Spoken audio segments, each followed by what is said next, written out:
How y'all doing? Man, it is great to be here tonight with all of you and with our accomplished Lieutenant Governor and my partner in leading our Commonwealth forward, Austin Davis. LG, I want to thank you for your friendship, your dedication to service, and I want you to know I am blessed to have you as a governing partner, and I look forward to continuing to deliver for this Commonwealth for years to come. I also want to say a special thank you to our Second Lady, Blair Holmes Davis, for everything you do for our community and this Commonwealth. Lori and I are so appreciative of your friendship, your grace, and by the way, if you don't know this, she's got some underrated humor as well. You know, as many of you know, for me, public service is grounded in my faith and in my family. My faith has called me to serve others with empathy and with a devotion to repairing the world around me. I was taught as a young boy to look out for others, and Lori and I have tried to raise our 4 children with that same commitment to caring about the world around them. So let me begin tonight by saying to the most important people in my life, Lori, my high school sweetheart and your First Lady, and to our children, Sophia, Jonah, Max, and Ruben, thank you for your unconditional love and for your willingness to make these sacrifices so that we could live this life of service. I love you guys so much.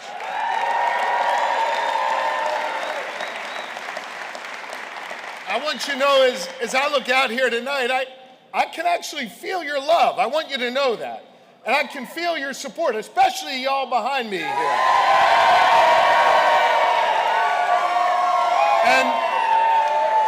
And I want you to know what else I feel. I feel the power and the responsibility of the hope and the optimism that you've placed in me. And I want you to know I'm humbled by that. I see a whole bunch of people here tonight who have been with me on every step of my journey in service.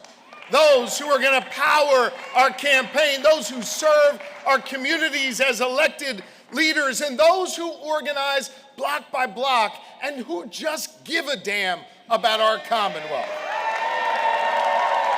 And I also see a whole lot of people here who are the reason why I do what I do. You're the people who have had me on your farms, to your training centers, your small businesses, your barbershops, your schools, your homes, and you've given me a gift. I want you to know what that is. You've given me the gift of having the chance to listen. You've also had me on this PYB court, and you've welcomed me to see the powerful work you do with our young people, giving these kids a plan and purpose, keeping them safe, and teaching them the valuable life lessons. Here's my only wish for PYB. I only wish you would stress the mid-range jump shot a little bit more instead of letting these kids shoot threes all day. That's my game, that mid-range jump shot. But listen, the listening I've been able to do, the honest conversations we've had in rural, urban, and suburban communities alike, that's where I've learned so much. And I've worked hard to deliver each and every day for this Commonwealth and to be a governor for all Pennsylvanians. And, you know, when you really listen, most Pennsylvanians just kind of want the same few things. They want good schools for their kids and grandkids. They want safe communities. They want economic opportunities where they can get ahead, and they want to dream big dreams and be able to afford the communities that they love. They want their rights and their freedoms protected. They want to pass on a better world to their kids than what they inherited. And listen, we may not all agree on how exactly to get there. But what's clear is that every single Pennsylvanian should have the freedom to chart their own course and the opportunity to succeed, no matter what you look like, or where you come from, or who you love, or who you pray to, or choose not to pray to. I see a whole bunch of people in this room who are living that, who are succeeding and finding real opportunities here in Pennsylvania. I see people on this court who are people who understand that here in this Commonwealth, real opportunity is possible. You heard that earlier from Ryan Boyer, whose members are working and revitalizing our neighborhoods from Bellwether to Broad Street. And while they're doing that work, they're putting food on the table for their own families.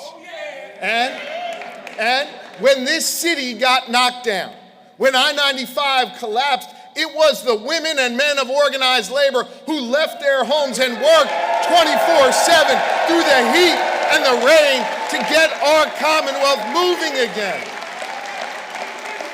Those are the people. Those people exemplify our shared ideology, and that is the discipline of hard work. Work that is committed to restoring confidence and security for the good people of Pennsylvania, and work that is to be respected. You're part of that unwritten compact in our democratic society. Work hard, play by the rules, earn a good wage, and have a government that works just as hard for you as you build out a nation for us. So whether a nurse, and I know we got some nurses in the house,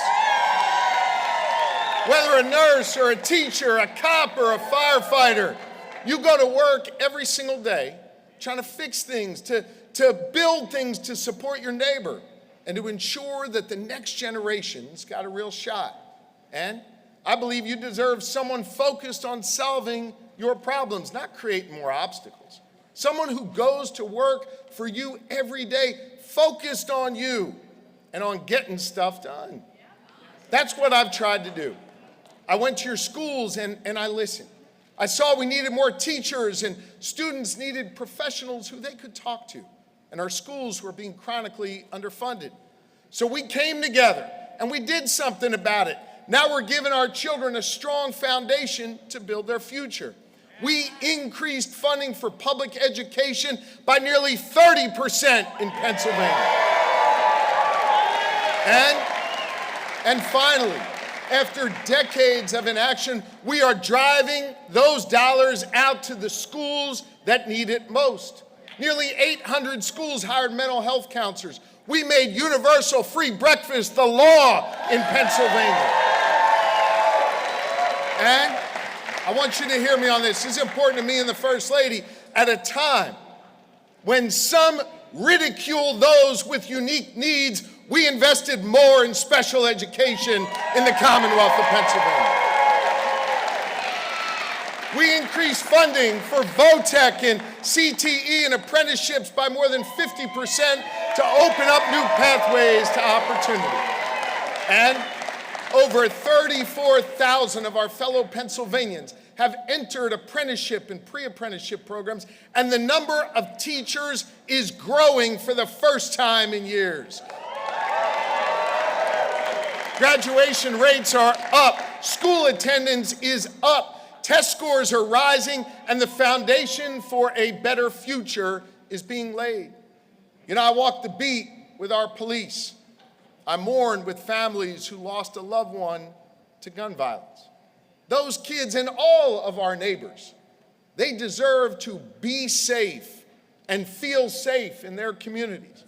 So we came together and we funded nearly 2,000 more law enforcement in our communities. And at the same time, under the great leadership of Lieutenant Governor Davis, we expanded after-school programs and violence intervention initiatives centered in our communities.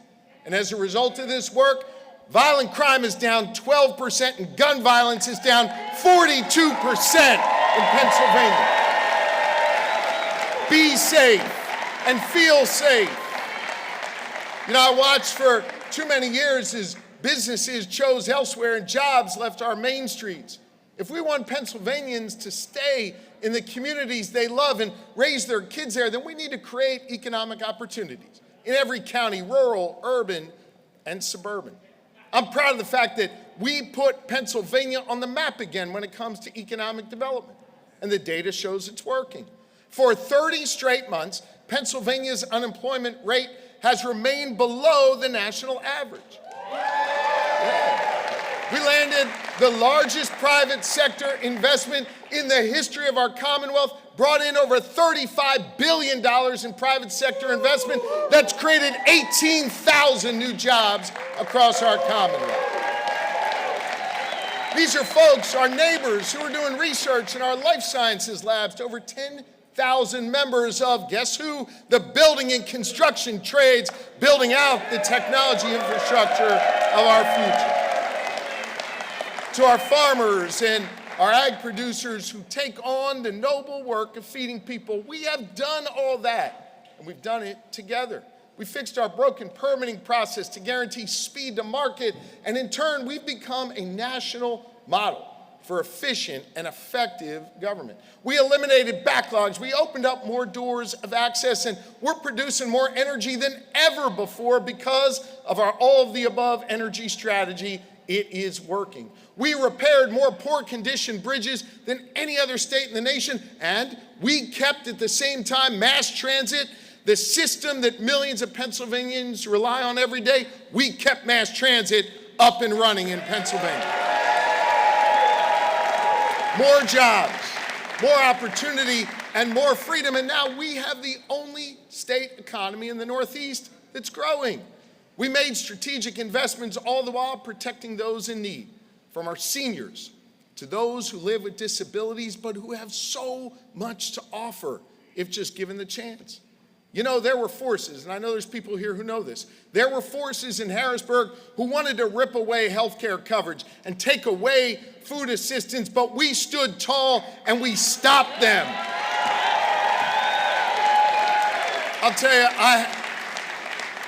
I've seen the concerns of parents trying to provide for their kids, only to see their hard-earned dollar not going as far. So I brought people together, and you know what we did when we came together? We cut your taxes 7 times. We put money back in the pockets of seniors, small businesses, families with child care costs, and working Pennsylvanians struggling to get by. Over 400,000 of our seniors got a tax cut on my watch. 219,000 Pennsylvania families got a tax cut to help pay for child care. And now, nearly 1 million hardworking Pennsylvanians will get a tax cut of up to $800 this year. Our kids are getting a better quality education. Our communities are safer. Our economy is growing. And we're putting money back in people's pockets. And through it all, you, the good people of Pennsylvania, you have been my North Star, my guidepost. And so I came back here tonight, came back here to Philly to say thank you. Thank you for the opportunity to listen to you and to serve you. And I'm also here to say that we have only just begun. We've got more stuff to do.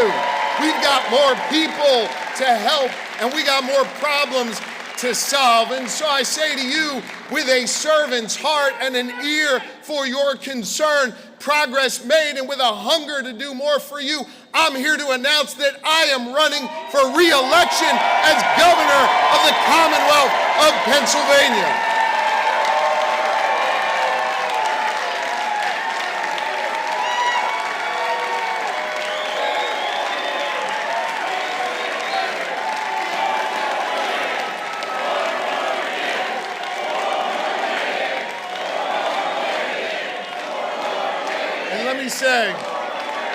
Let me say, I like the sound of that. Let me say that while we celebrate our many successes, and we see that the sky is unlimited and opportunity is real for more of our fellow Pennsylvanians, we know that the floor is too hard for others. We need to protect the possibility of success while making life more affordable for those struggling to get by, to care for those who are sick, and ensure the economic changes of tomorrow lift up all Pennsylvanians, leave no one behind. We've got more to do to cut costs and give more Pennsylvanians a chance to get ahead. So we're going to build on that work we've done to put money back in your pockets. The work continues. The mission is not yet complete. we've got to raise the minimum wage to $15 an hour in Pennsylvania. We've got to help more Pennsylvanians achieve the dream of owning their own home and putting an affordable roof over their head. We've got to produce more energy while protecting our environment. We've got to enshrine into law protections for victims of abuse along with our LGBTQ neighbors. And we've got to hold those companies that are trying to raise our electric bills accountable. I'm running for re-election to continue that work. And I'm running for re-election because I have never backed down from a fight. And right now, we are in the battle to protect the very foundation upon which the place we call home was founded. You know, I am privileged to serve as the 48th governor of this Commonwealth and to follow those who came before me, to take up the baton of progress and carry it forward. That's the way it's always been done since William Penn arrived in 1682 on the banks of the Delaware River in Chester on a ship, Chester, on a ship named Welcome. Hear me on this. Penn wanted to build a place that would be welcoming for all, a place that would be defined by real freedom, with free elections, free expression, and the freedom to worship as you wish as central tenets of our new home. I know all of that feels at risk right now. I know it feels that way to you, and it feels that way to me too.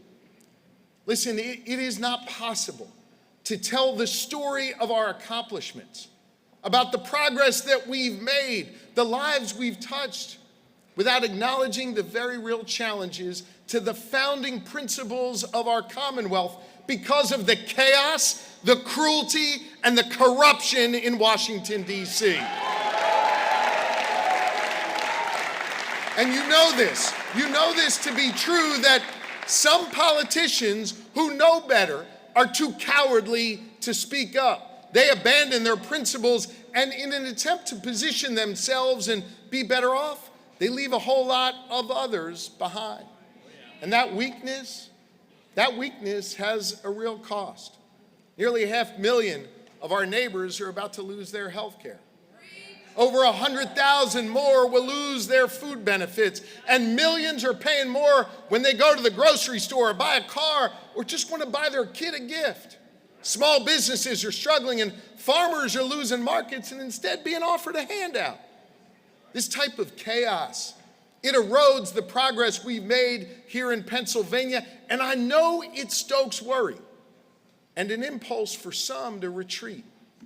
I have felt the weight of your fears about losing your freedoms at the hands of politicians who want to control what you read and how you get your health care, and they want to deny you your vote.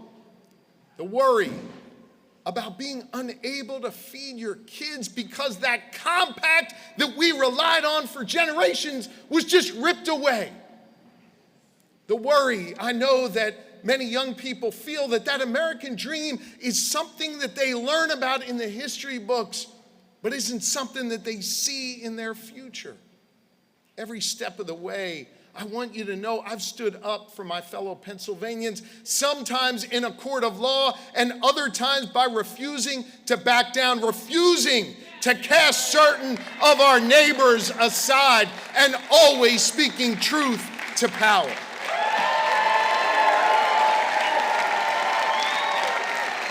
You know, the 10th Amendment of our Constitution preserves power to the states and guards against federal overreach. And so hear me on this. If anyone tries to mess with a Pennsylvanian, restrict our freedoms, take away what's ours, they'll have to go through me.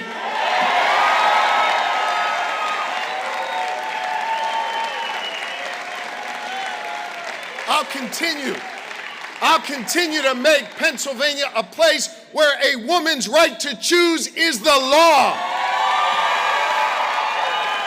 A place where you can marry who you love, worship as you please, and where the union way of life is protected because on my watch, Pennsylvania will never be a right-to-work state. Never. Never. And now is not a time for any of us to retreat. Now is a time for us to engage, a time to stand up to the bullies, to offer calm in the face of chaos, and to find ways to come together and defend our progress and our beloved Commonwealth. In these times of challenge, let us take comfort in knowing that progress is possible and we can work together. We're showing that right here in Pennsylvania. And at this time, where others want to stoke division, let us commit ourselves to the proposition that no American is my enemy and every American is a partner in the greatest experiment of human governance in the history of the world. We, the people of Pennsylvania, we are descendants of Penn's promise, and we bear the responsibility to carry it forward, to continue that work, to find ways to appeal to our better angels instead of succumbing to our worst impulses. You know, the solution for curing the divisions of America is to refuse to become part of them. Refuse the personal attacks. Refuse the whitewashing of our shared history. Refuse the scapegoating of others. And refuse to allow our party registration to shut us off from our neighbors. Look, I'm a proud Democrat, like many of you are here tonight. And I know we have a whole bunch of proud Republicans here as well. Democrat, Republican, Independent, we are all Pennsylvanians first. I'm honored to be a governor for all Pennsylvanians, to reaffirm that no American is my enemy and every American shares a common future, a future grounded in freedom and opportunity, with good schools and safe communities, a job in the community you love, and a dream that feels achievable with hard work and dedication. A future where when you get ahead, your neighbor can too. A future where your success breeds others to achieve higher heights. And so, my fellow Pennsylvanians, the choice in this race is clear. Will we continue to do the hard work of bringing people together to get stuff done? Or will we descend into the chaos and extremism that has gripped too many other places across our nation? Y'all are getting it. Will we build on the promise of Penn, respect the compact that has binded Pennsylvanians together for generations? Or will this be the moment where the compact phrase and the divisions define our future? Will we trust women to make decisions over their own bodies? Will we trust parents to raise their children, trust people to elect their representatives? Or will we undermine the right to vote, eliminate personal freedoms, and restrict our liberties? Will we be consumed by darkness? Or will we seek out the light that our neighbors shine? I want to continue to build a Pennsylvania where we value our freedom, we cherish our democracy, and we show love for our Commonwealth and our country. 3 years ago, we chose to keep darkness, division, and extremism out of the governor's office. And this year, you know, they're running the exact same playbook. And Pennsylvania, I'm optimistic we are going to reject it again. We are going to reject it again. And that optimism I have, it comes from all of you in this room, the people I met along the way, the people who have come before us. Let me explain what I mean.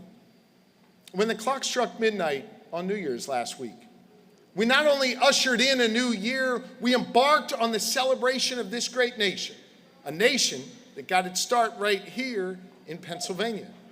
250 years ago, a band of patriots gathered here in Philadelphia to declare our independence from a king.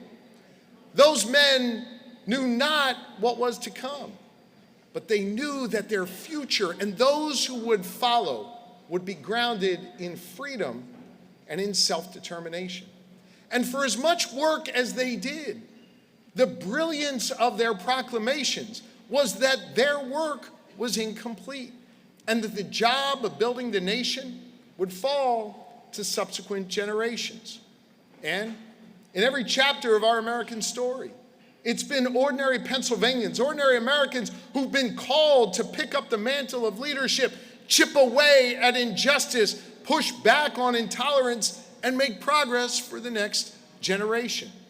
And over the last 250 years, we've been willing to do that hard work, sometimes at the ballot box, sometimes on our town squares, and more recently, online.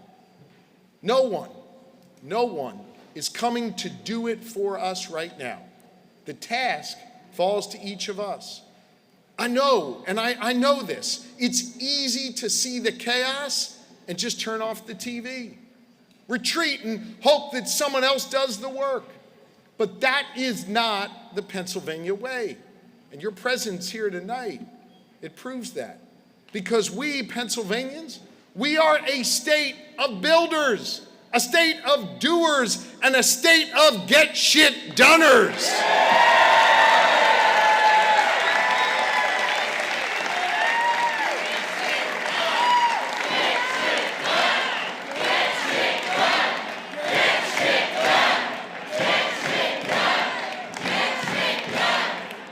Earmuffs for the little kids. From our founders to our steel workers who built our cities and towns, to those who descended beneath the surface of the earth to power our Commonwealth and our country and form the arsenal of democracy. But power isn't just wielded in large acts or on big stages. You have enormous power. And tonight I'm asking you to use it. Post about why you're here and what's at stake. Have that respectful conversation with your friend who voted differently than you in the last election, but now sees the effects of that vote and wants a different way. Volunteer for a shift at your local campaign headquarters. Proudly wear some of that Shapiro merch to show that you believe in empathy, you believe in progress and real results, and that you reject extremism.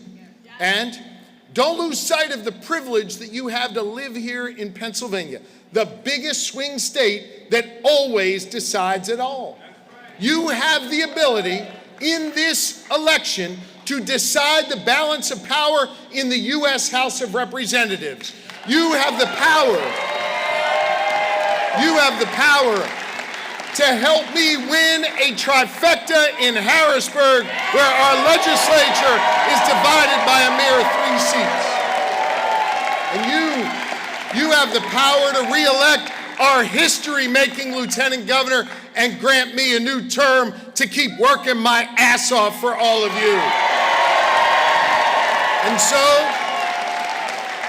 so, my fellow Pennsylvanians, I'm going to keep on listening. I'm going to keep being a governor for all Pennsylvanians, and I'm going to keep on getting stuff done. And through it all, knowing that you have my back, knowing that you truly give a damn about this Commonwealth, and that you're ready to work together and protect our country, that inspires me, and it gives us all hope. You have the power, and I've got your backs. And together, we will win this re-election. We will. And from here in Pennsylvania, the birthplace of our democracy, we will send a clear message that division does not define us, that progress is still possible when we work together, and that we can build a Commonwealth where everyone has the freedom to chart their own course and the opportunity to succeed. Thank you. God bless you all. Let's get back to work and go Birds.